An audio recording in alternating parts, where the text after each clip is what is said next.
Assalamualaikum warahmatullahi wabarakatuh.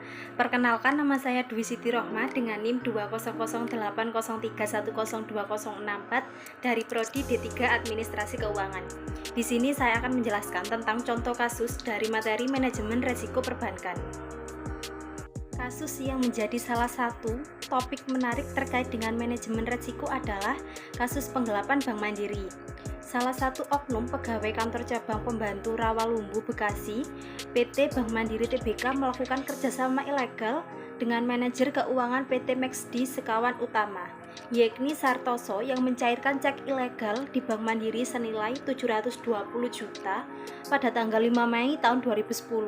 Pengambilan cek ini menyalahi prosedur perbankan karena otoritas cek adalah dua orang, yakni Agung Syifudin dan Muhammad Faizan, serta stempel perusahaan harus diterakan. Namun cek tersebut hanya ditandatangan satu orang dan itu diduga dipalsukan. Selanjutnya, klasifikasi kerugian finansial. Yang pertama, kerugian langsung berupa merosotnya reputasi sehingga pendapatan perusahaan menurun.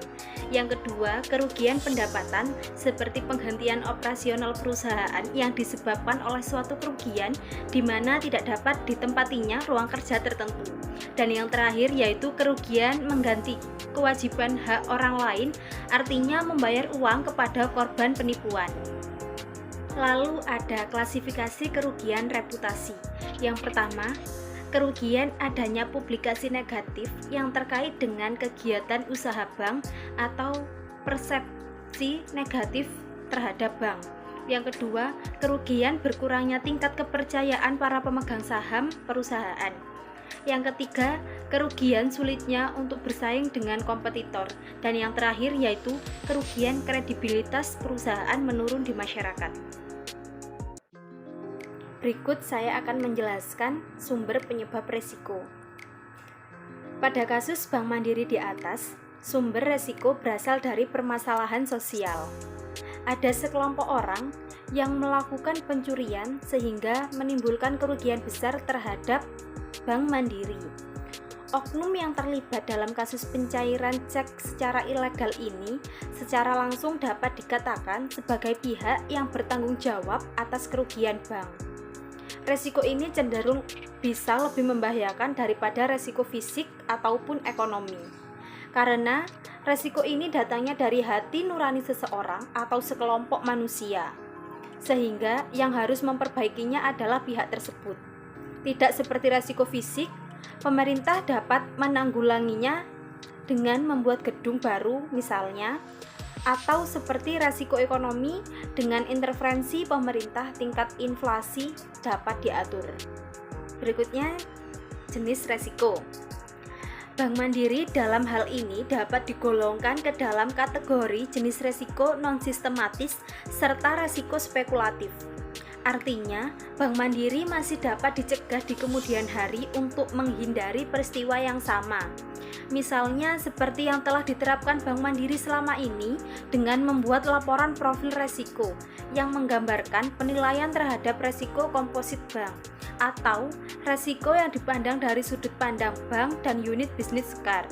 Selanjutnya, dikatakan resiko spekulatif karena resiko ini sebenarnya dapat memberikan dua alternatif bagi pelaku pencairan cek ilegal.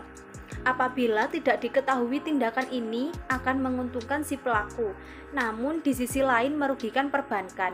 Sebaliknya, bila diketahui seperti yang telah terjadi, maka ini menimbulkan kerugian bagi si pelaku kejahatan tersebut, dan bank dapat dihindarkan dari permasalahan yang lebih serius lagi.